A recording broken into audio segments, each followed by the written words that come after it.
So, ang ganda na tawag nito, yung training na 'to through the Communication Foundation for Asia. At siguro relevant din siya. For example, sa session 5 na 'to, yung citizen journalism, napapanahon siya. So for example, magagamit ko o mai-utilize ko tong yung learnings na 'to, yung mga lessons learned from this training through the citizen journalism. So madaming matatakel siya na issues within the communities na mabe-bring up.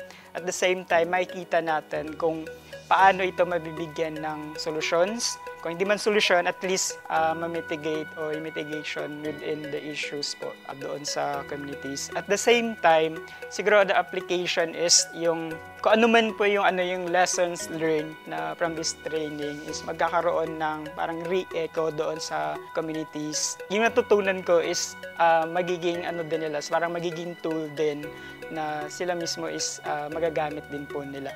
Siguro ang gusto kong ipaglaban or advocate, so i-relate ko doon sa project na in-implement namin ngayon through the Inspire project. For example, yung mga illegal, unreported, unregulated fishing practices within the communities. Kasi usually, yung ginagawa natin o yung mga problem sa communities, instead looking kung sino yung nag-violate doon sa coastal resources, tinitingnan namin kung sino yung nagpa-practice ng responsible seafood sourcing.